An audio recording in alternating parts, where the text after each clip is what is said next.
I am Portia Gabo. And I am Martin Asedu Data. These are the headlines for the next 1 hour. News 360 headlines is brought to you by Flamingo Paint, Pepsodent Charcoal and Pepsodent Herbal, EcoBank. Supreme Court grants application by trustees of the Methodist Church to join a suit by private citizen Shafiq Osman in the discrimination case against Muslim students at the Wesley Girls High School. Also coming up tonight, opposition New Patriotic Party calls on diplomatic community in Ghana to take interest in what it describes as a deteriorating human rights and democratic governance situation in the country. Later in the bulletin, the Ghana National Cocoa Farmers pledged 10,000 metric tons of cocoa beans to produce buying company for the light crop season spanning June to July this year. Later in business news, Bank of Ghana warns weak legal documentation and poor operational frameworks threaten stability and integrity of Ghana's financial markets.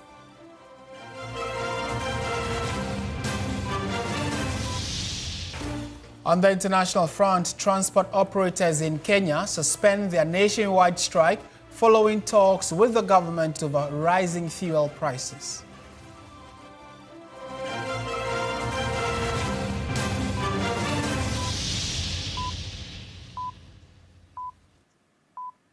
We have details of all these stories, plus business and sports, and your comments for the next 1 hour. In our first story, the opposition New Patriotic Party is calling on the diplomatic community in Ghana to take interest in what it describes as a deteriorating human rights and democratic governance situation in the country, presenting a petition to the Dean of the Diplomatic Corps in Ghana and Ambassador of the Kingdom of Morocco to Ghana, Iman Wadil. The party accused government of criminalizing dissent, weaponizing state institutions and using security agencies to target opposition voices.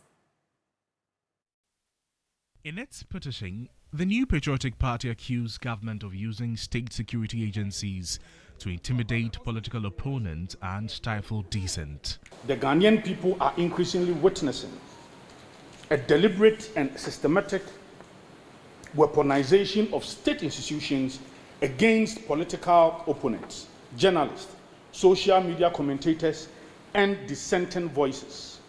The emerging pattern of intimidation, arbitrary arrests, selective prosecutions, politically motivated detentions, and suppression of free speech bears disturbing resemblance to the dark and painful periods of Ghana's political history, commonly remembered as the culture of silence. The most disturbing feature of the present administration is the gradual resurrection of criminal libel and state-sponsored censorship. The NPP also raised concerns about what it calls selective justice and threats to judicial independence. The abuse of state security agencies for partisan political purpose has become deeply entrenched. National security operatives, National Investigation Bureau, YOCO, and the Ghana Police are increasingly being deployed against opposition figures in dramatic Rambo-style arrest, midnight raids, dawn invasion of private residences, and prolonged detention under onerous and punitive bail conditions. The selective and partisan application of the law has become impossible to ignore. But this is not the first time Ghanaian political actors have turned to the diplomatic community over domestic political concerns.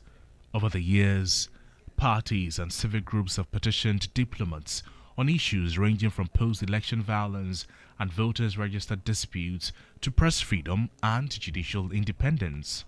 While diplomats cannot directly intervene in Ghana's internal politics, such petitions can draw international attention, trigger quiet diplomatic engagements, and increase pressure on state institutions to act. For Deputy Minority Chief Whip Jerry Ahmed Shaib, the MPP may be forced to react if its concerns are not addressed. When this goes on for more than necessary time, we are not going to sit down and watch. This government, headed by President John Dramani Mahama, does not understand that the criminal libel law was repealed. The party is therefore demanding action from the diplomatic community. Your Excellency, we need action. First of all, the first action is to release Abronyadis. Still on politics, the Minority Chief Whip in Parliament, Frank Anadompre, has called on members of the Minority Caucus to intensify pressure on government and remain united ahead of the 2028 general elections, insisting that the opposition New Patriotic Party remains the party of development.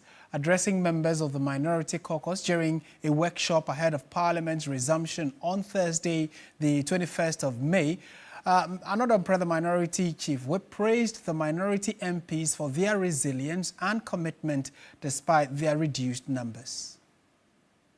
Day one of the two-day minority workshop featured a number of resource persons who spoke on assigned topics. The Minority Chief Whip, Frank Anadompre, said the caucus had successfully become more agile and well-informed in holding government accountable. This is evident in our continuous engagement on the floor of the House and in our constituencies, and our ability to effectively illuminate the public on the issues that impact their lives. And we need to sustain this momentum and the pressure on government with one voice and one heart. We will therefore be doing ourselves a disservice if we do not intensify the pressure of accountability and strike whenever they are exposed. He highlighted several internal strategies adopted by the caucus to strengthen parliamentary performance, including mentorship programs for first-time MPs and assigning younger legislators leadership roles on parliamentary committees. The Minority Chief Whip further claimed the government was fast losing public confidence due to what he termed poor governance and unfulfilled promises. If there is any time that this party should take back the reins of governance, it is certainly 2028 and not beyond 2028. We have to hold hands, band together, close ranks, because the hope of the multitude of Ghanaians, the millions of Ghanaians, the farmers, the market women, and all the people of this country, you visit the countryside and all they say is that the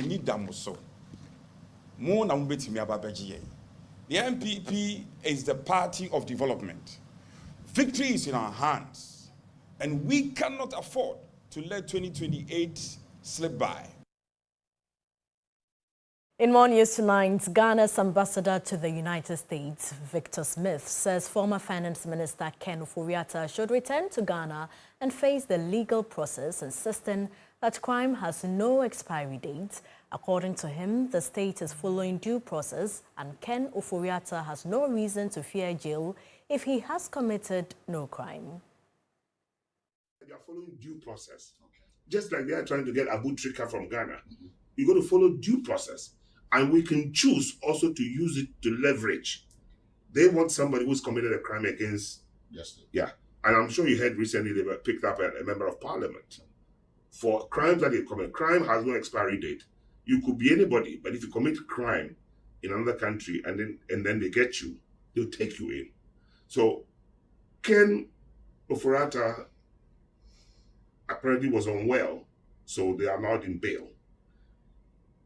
They're going to make some decisions. We have extradition on him, and he has overstayed, so he's a candidate for expulsion by ICE. So he's not sitting pretty. He has made himself very unhappy here. If I were to advise him, I would ask him to go home and face it, because if you haven't committed a crime, why would anybody want to jail you, really? So this fear of being jailed. Said now, I heard extradition is still on. She didn't win the court case she raised. I don't know what they're doing next. If there is any information, we'll make it known to the people of Ghana. The Supreme Court has dismissed an application by lawyers for the former Deputy Director of the National Service Authority, Gifty Oware-Mensah, seeking to halt her case at the High Court in relation to charges, including causing financial loss of more than 38 million Ghana cedis to the state in an NSS ghost name scandal. Her lawyer, led by Gary Nimakun, were seeking to temporarily stop the trial at the High Court until the Apex Court determines the constitutionality of the practice direction relied on by the High Court. The practice direction requires the accused to file the names and addresses of witnesses as well as witness statements, if any, at the case management conference. The 5-member panel of justices chaired by Chief Justice Paul Bafuboni held that the two cases could run concurrently without the trial at the High Court being put on hold.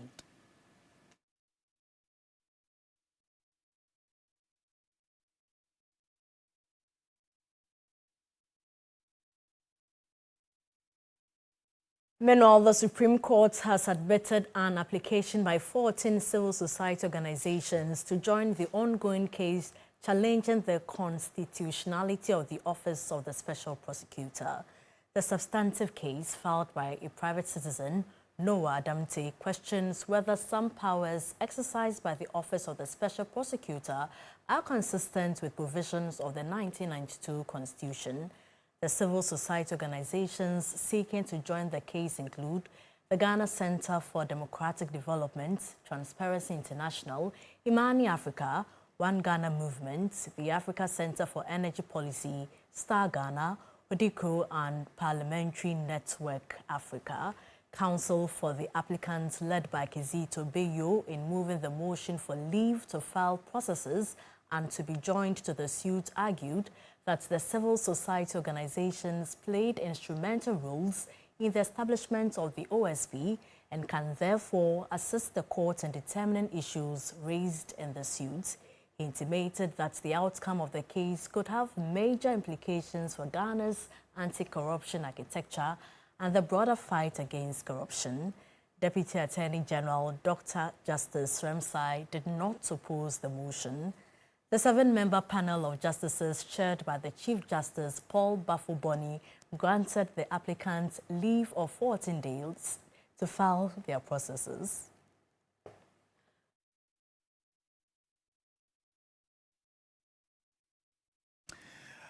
In more news this evening, a case ethics against a belief of an unjust ruling. That is the epistle playing out between the Ghana Bar Association and the minority leader Alexander Apenyo Marking. The minority leader, in a scathing criticism of a circuit court judge, has courted the anger of the bar, which says his comments are unfit for his position. And Yonam Haliga has a wrap of that open spat. The controversy stems from a circuit court ruling ordering the remand of NPP's Bono Regional Chairman, Kwame Bafo, also known as Abronya DC. The presiding judge held that the accused be kept in custody to allow for further legal processes, a decision that immediately drew public and political reaction. But it was after the response from the minority leader and senior lawyer, Alexander Apenyo Marking, that escalated the matter. Apenyo Marking openly criticized the judge, questioned his competence, and suggested bias in the handling of the case. That judge has no respect for his own judicial oath. I don't think he read the law. That Circuit Court 9 judge, I have no respect for him. For a judge to say that he's remanding Abronye into BNI custody until the case is finally determined, such a judge can never have my respect. I pray that he summons me for contempt. Yes. I will continue to disrespect him until he upholds the law. He's gone beyond his judicial function, and it is not his first.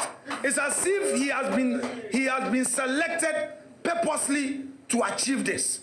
The comments have since been strongly condemned by the Ghana Bar Association, which says the remarks fall short of the standards expected of lawyers. The association described the conduct as unethical and unbecoming of a senior lawyer and a chief. A decision may be taken on that. Because don't forget, the judge himself is a person, he has an association, he belongs to the group.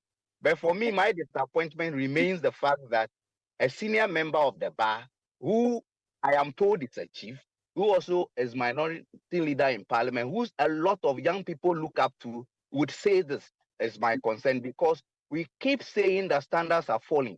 These are some of the things. If young people listen to figures like this, how do you think they would be? Is it the kind of Ghana we want to build? So we condemn his statements in those certain terms. The incident has now brought renewed focus on the GBA's Code of Ethics and Professional Conduct. Under Rule 2, a lawyer is required to maintain the respect due to courts of justice and judicial officers. The code further provides that lawyers must avoid any conduct that undermines public confidence in the administration of justice. The Ghana Bar Association says it will continue to uphold professional standards within the legal fraternity as debate grows over the limits of public criticism and the need to protect independence of the judiciary.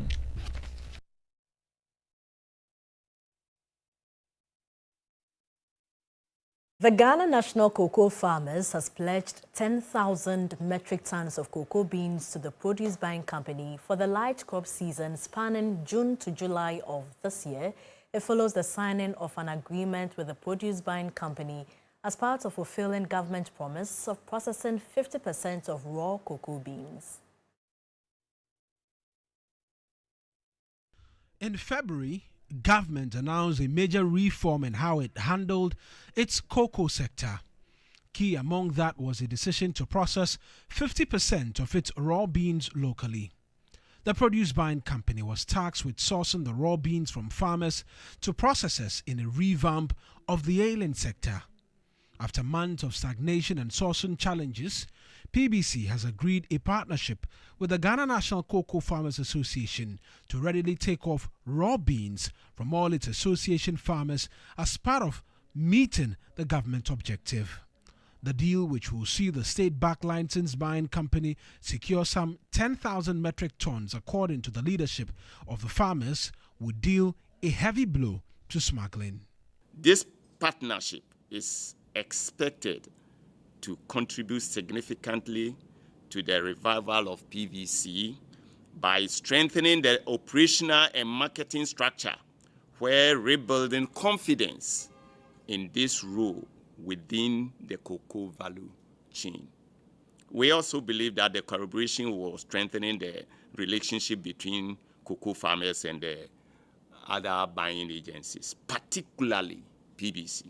President of the association also called out concerns over conflict of interest within the sector.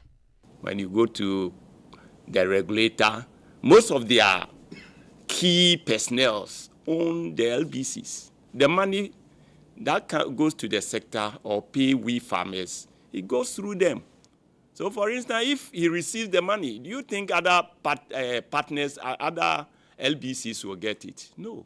PBC Managing Director urged cocoa farmers to resort to the state agency to allow for a revamp of the sector. We on this side have the belief and trust in the welfare of farmers. And we believe that if they are doing well, then we'll also survive as an LBC, and the industry will also equally survive. Trust in PBC as the only state entity, that's LBC, that is always there for them and will continue to be there for them. The light crop season lasts between June and July.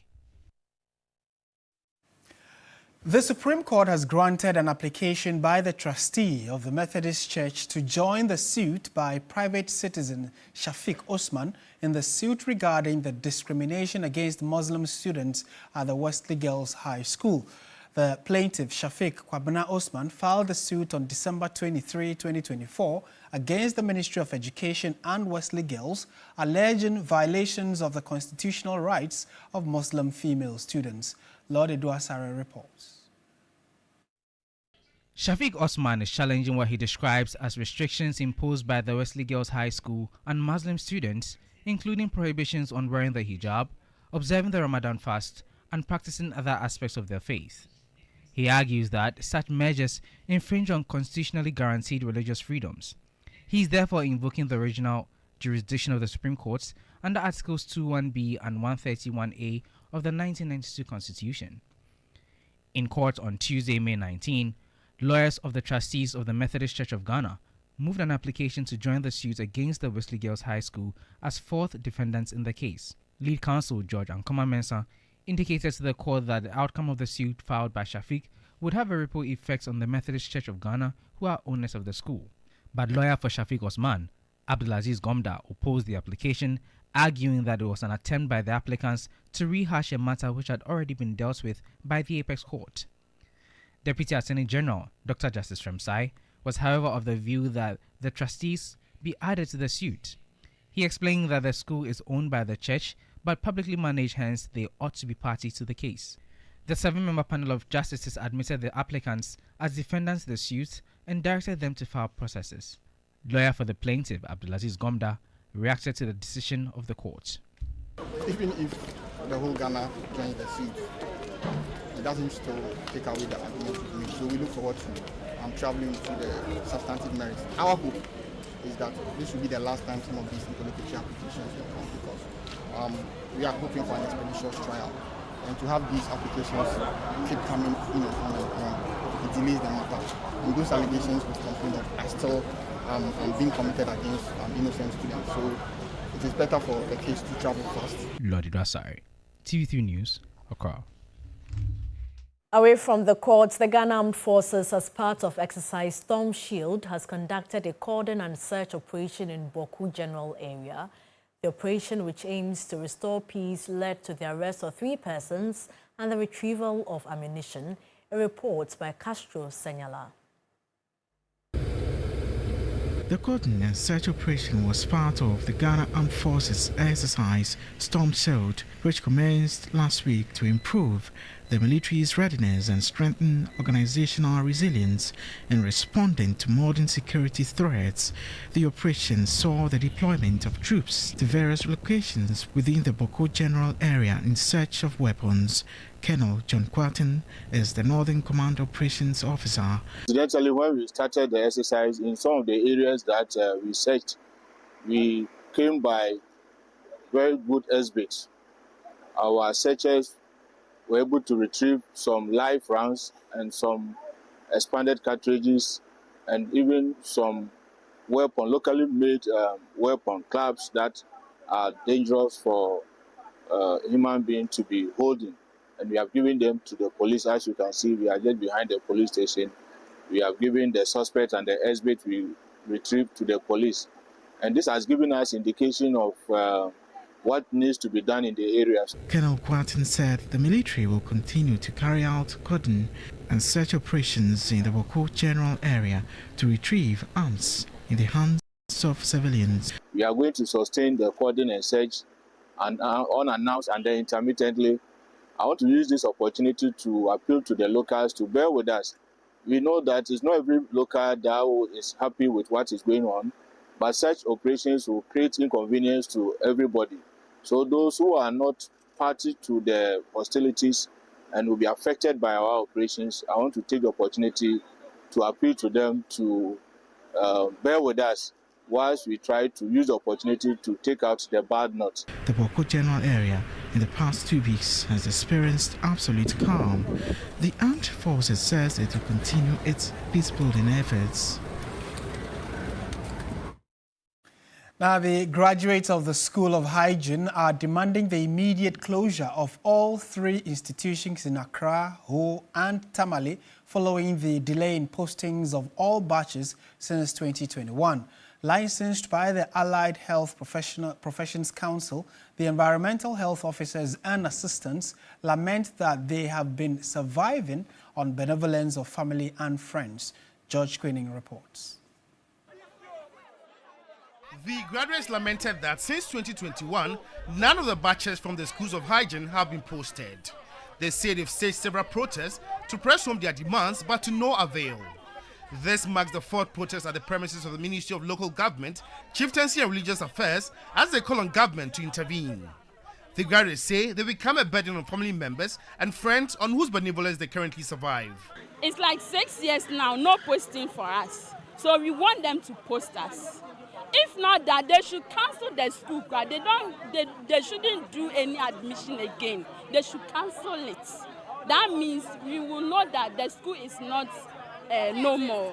We are even like a burden onto you now. We take money from our parents and they keep asking us, hey, to go school, we should have even attended the universities and roam about looking for jobs. That one is better.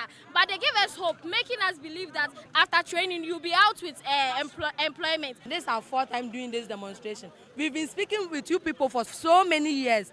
Before this demo, flyers came out. You are aware we are having this demo. Since morning we've been here. Nobody has come out to even come and speak with us. They insist they'll not leave until the ministry engages them. The day they told you should postpone the demonstration, when you were coming today, is Haruna aware that you were coming here today? Honorable Haruna never picks our call again. Honorable Haruna never picks our call again. He gave his number to the General Secretary to be calling him, but till date, he has never picked the General Secretary's call again. The situation became chaotic when Tempest fled and protesters could no longer contain their frustration.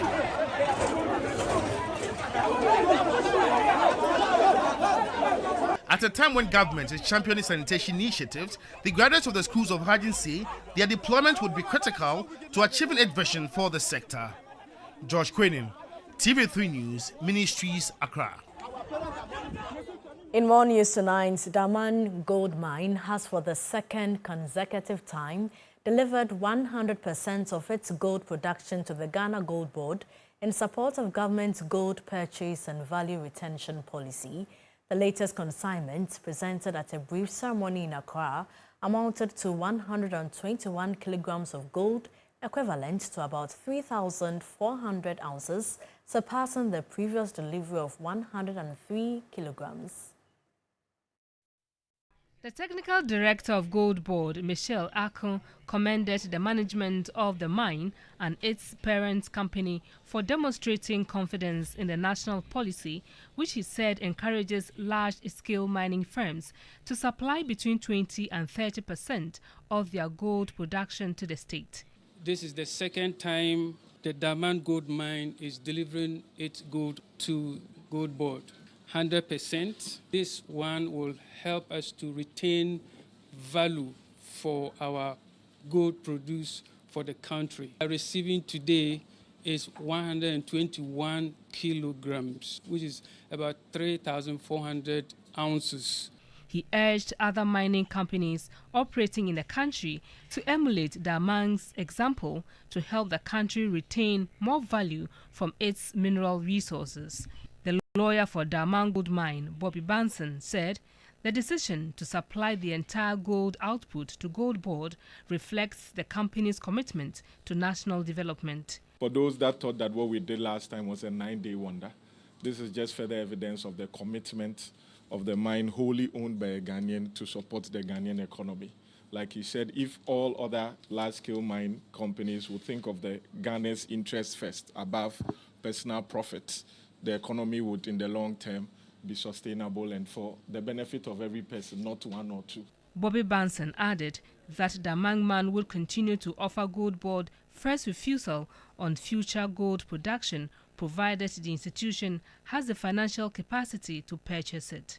On April 30 this year, Daman Gold Mine Limited sold 100% of its first gold output, amounting to 110 kilograms, to Gold Board and the Bank of Ghana to support the country's national reserves. Still watching News 360. Stay with us. When we return, we'll let you know what's happening in the world of business and then sports, and we'll bring entertainment at the tail end.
fragmentation and poor operational frameworks could threaten the stability and integrity of Ghana's financial markets. Speaking at a markets training workshop on repo guidelines, GMRA and ISDA documentation organized in partnership with Frontcleaner in Accra, he stressed the need for stronger legal certainty and risk management standards as Ghana's financial markets continue to expand. The first Deputy Governor of the Bank of Ghana, Dr. Zakari Mumuni, says Ghana's growing financial markets must be supported by strong legal frameworks, operational discipline, and strong risk culture to ensure long-term stability. The integrity of Ghana's financial markets cannot rest on informal conventions or ambiguous documentation. It must rest on legally enforceable agreements, operationally sound processes, and professionals who understand precisely what they have signed. Addressing participants at a training workshop on repo market guidelines and financial market documentation, he noted that market activity alone is not enough to guarantee resilience. We will continue to work closely with market stakeholders to strengthen infrastructure, deepen liquidity, and align our standards with international best practice, adapted thoughtfully. Dr. Mumuni also stressed the importance of collaboration among Treasury, legal, and risk management teams within financial institutions to ensure sound financial transactions and operational readiness. Away from that, Ghana's trade and investment ties with the United Arab Emirates have received a fresh push as the Dubai Chamber of Commerce led a 19-company business delegation to Accra under its New Horizons initiative. And this is aimed at expanding Dubai-based firms into high-growth markets. The delegation brought together companies operating across automotive, construction, engineering, food and beverages, pharmaceuticals, mining, textiles, and logistics. As part of the visit, bilateral business meetings were held with Ghanaian firms alongside the Dubai Ghana Business Connect Forum, co-organized with the Ghana National Chamber of Commerce and Industry and the Ghana Investment Promotion Center. Officials say the engagement reflects growing economic ties between the two markets, with non-oil trade reaching 39.6 billion dirhams in 2025, representing a 60.1% increase year-on-year. The chamber also notes that over 200 Ghanaian companies are now active members, highlighting rising private sector integration. The mission is expected to pave the way for deeper commercial partnerships between Ghana and Dubai, particularly in manufacturing, infrastructure, logistics and investment facilitation, as both sides position themselves for stronger cross-border trade growth. We'll now wrap up the segments with updates from the forex and commodities markets. I am Minu Afo.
Sasso insecticide spray and quad.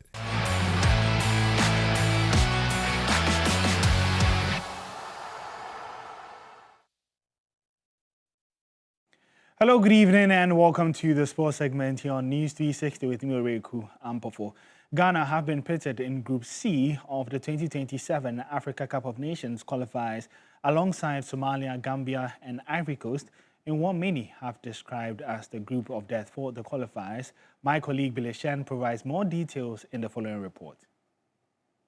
Ghana has been placed in Group C of the 2027 AFCON qualifying draw alongside a 2023 AFCON champions Ivory Coast. There's also Somalia and then Gambia in that same group. Now remember that the top two in that particular group will qualify automatically to AFCON 2027, the Pamoja version of the AFCON. Remember also that Ghana did not qualify for the previous edition AFCON 2025, and that was the first time they failed to qualify for an AFCON in 2 decades. Now the whole qualifying phase will begin at the ending of September, beginning of October, and then there will be match day 3 and 4 in between November, and then match day 5 and 6, which will be the final match days in qualification, which will be happening at the end of March. And so there will be some pressure for Ghana after the World Cup campaign to try and qualify to the 2027 Africa Cup of Nations.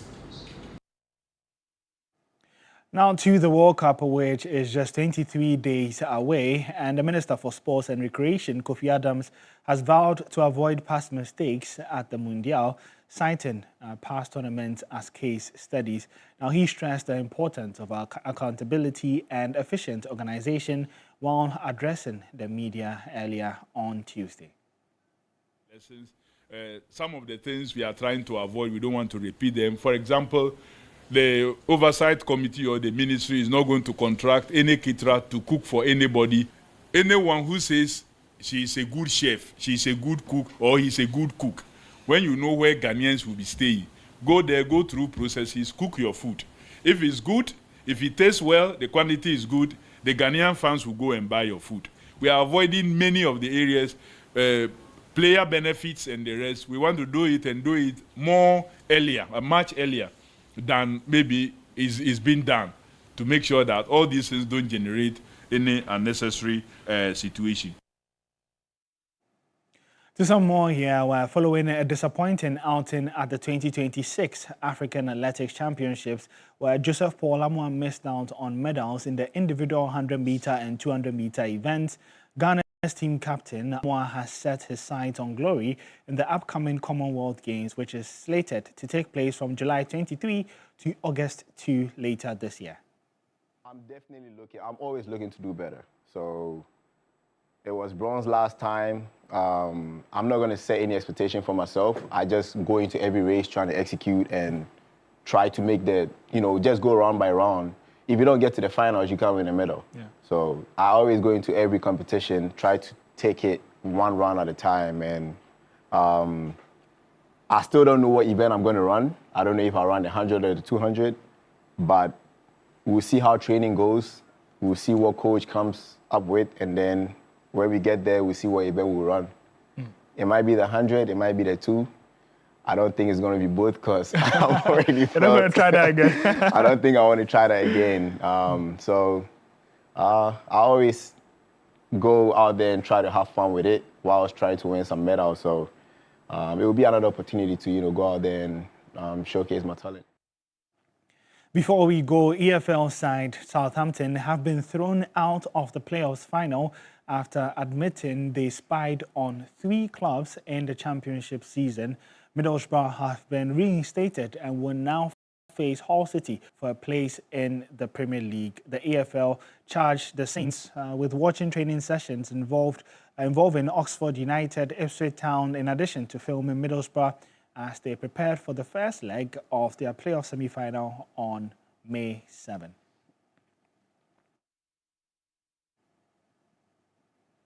Bournemouth are currently leading Manchester City by 1-0, and with 30 minutes to go, if results stay the same, Arsenal will be crowned champions of the Premier League. You can get updates of the game on our social media handles at 3 Sports GH. My name is Oreku Ampofo.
to appreciate and embrace sounds from different parts of Ghana, especially music and culture from the Volta region.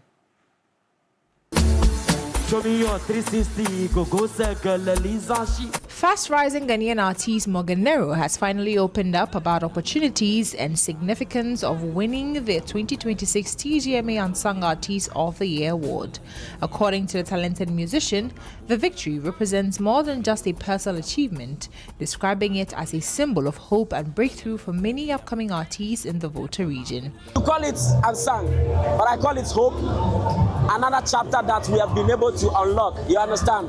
This is like a breakthrough for me. We are based in the Volta region, doing our music, pure our, and then we are able to get a recognition here in Accra. Not only the recognition, but Unsung Artist of the Year.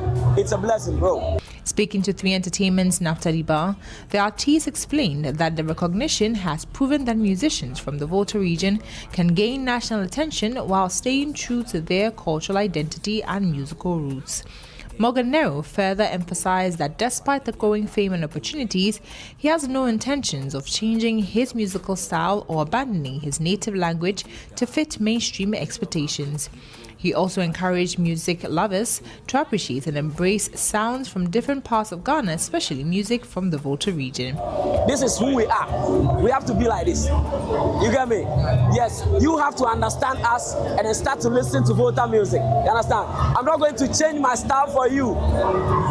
You have to change your way of listening music and then come and listen to what we do in the Volta region. Volta, we get talent. You get me? Morganero's victory has since been celebrated by many as a major milestone for the Volta music scene and an inspiration to emerging artists across the region.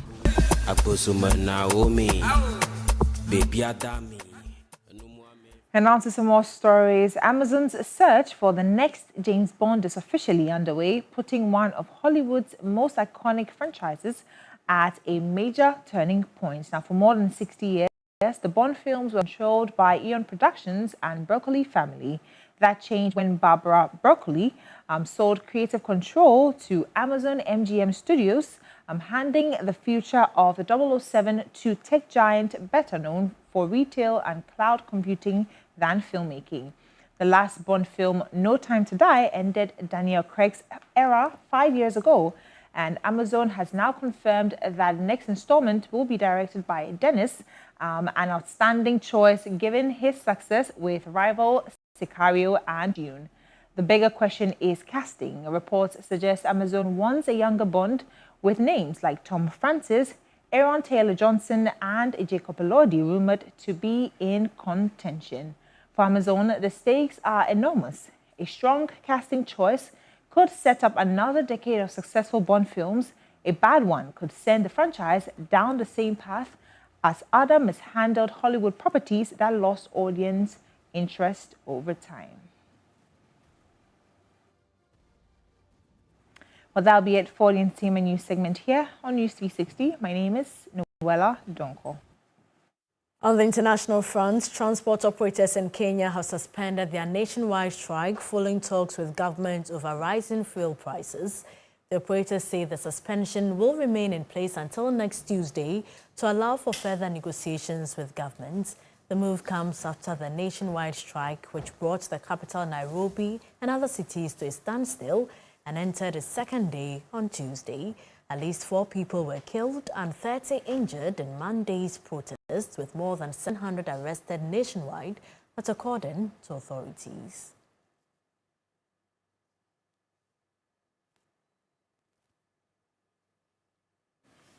It's always a pleasure sharing company with you. Thank you so much for watching News 360. My name is Martin Asiedu Date. And I am Portia Gabo. Good evening. Yeah.